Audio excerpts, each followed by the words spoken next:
করছিলেন, তিনি তাকে বলছিলেন, তুমি কোন গভীর রবকে শোনাচ্ছ না, তোমার রব সবকিছু শুনতে পান, অতএব তুমি তোমার এই উচ্চ কণ্ঠের তেলাওয়াত দিয়ে আস্তে আস্তে মানুষের ইসলামের কারণ হবে না।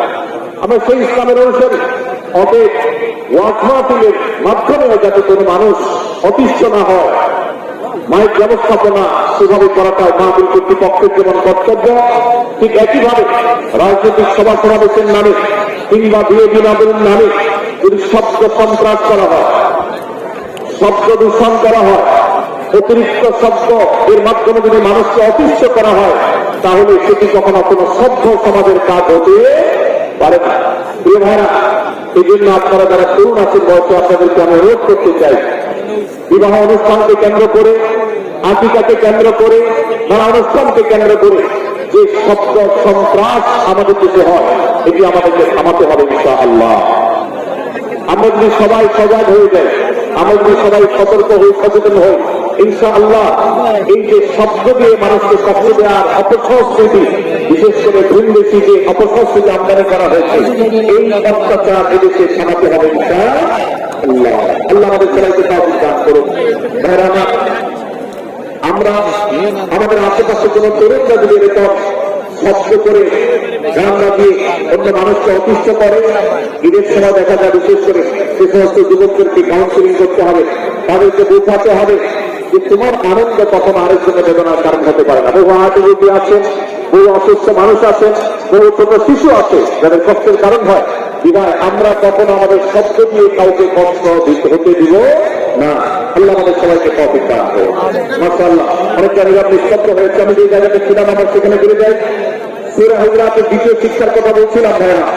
6 থেকে 8 নম্বর আয়াত যদি আপনি পাঠ করেন সূরা হুজুরাতে আপনি দেখতে পাবেন, সেখানে আল্লাহ রাব্বুল আলামিন ঈমানদারদেরকে যেই কোনো সংবাদ, যে কোনো তথ্য, বিশেষ করে অনির্ভরযোগ্য সূত্র থেকে যখন পাবে, ফাসিক থেকে যখন শুনবে, যার ভিতরে আল্লাহর ভয় নেই সেরকম মানুষ থেকে যখন পাবে, সেই সংবাদ তথ্য উপাত্য যাচাই করা ছাড়া সেই সংবাদ যেন বলে না বেড়ায়। আপনি শহরে যান কিংবা গ্রামে, শিক্ষিত দেখুন কিংবা অশিক্ষিত, সর্বশ্রেণীর মানুষের মধ্যে আজ এই ব্যাধি দেখতে পাবেন চলামাকার ধারণ করেছে। কারোর ব্যাপারে কোন নেগেটিভ কথা শুনেছেন, কোন মন্দ কথা শুনেছেন, সে কথার কাছে আপনার ধারণা শুরু করে দেন।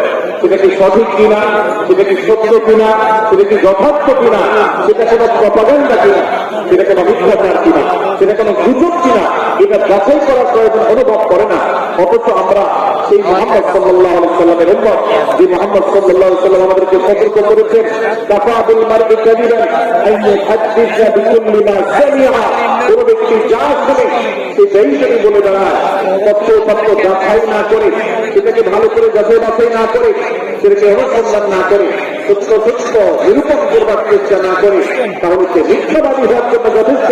এই জন্য আজকের মাহফিল থেকে আমরা অঙ্গীকার করে যাব, আজকের মাহফিল থেকে আমরা নিয়ত করে যাব, এই মজলিসে বসে এই মুহূর্তে নিজে নিজে সংকল্প করব, আমার জীবনে সোশ্যাল মিডিয়া কিংবা ফেসবুকে, ইউটিউবে অথবা অফলাইনে আমার বাস্তব জীবনে আমি কখনো কোনো মানুষ সম্পর্কে যে কোনো তথ্য উপাত্ত পেয়ে ভুল কোনো ধারণা, মন্দ কোনো ধারণা করে পোষণ করবো না। কোন তথ্য উপাত্ত যদি পাই, কোন সংবাদ যদি পাই অনির্ভরযোগ্য সূত্রে, তাহলে সেক্ষেত্রে সেটা যাচাই যাচাই করার ছাড়া আমি সেটাকে বিশ্বাস করতে যাব না। এটাই হলো আমাদের ঈমানের দাবি। ভাইরা আমার, একজন ঈমানদার এতটা সরল হবে না যে যা শুনবে সে সেটাকে বিশ্বাস করে বলবে। একজন ঈমানদার এতটা বাস্তবতা থেকে দূরে থাকবে না যে তিনি তার পাওয়া কোন সংবাদকে অনুসন্ধান করবে না।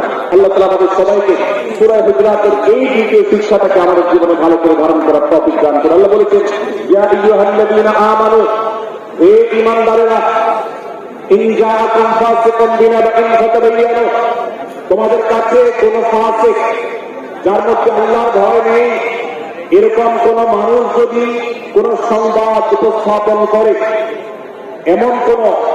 এমনকি গণমাধ্যমে যদি কোন সংবাদ প্রচারিত হয়, সংবাদদাতার মধ্যে যদি আল্লাহর ভয় না থাকে, সে যদি টাকার বিনিময়ে কারোর চরিত্র হরণ করতে পারে, সে যদি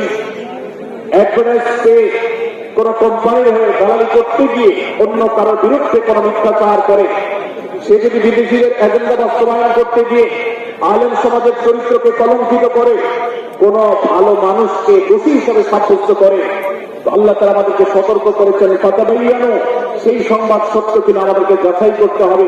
আন তুসিবু কওমান বিজাহালা ফাতুসবিহু আলা মা ফাআলতুম নাদিমিন। যদি আমরা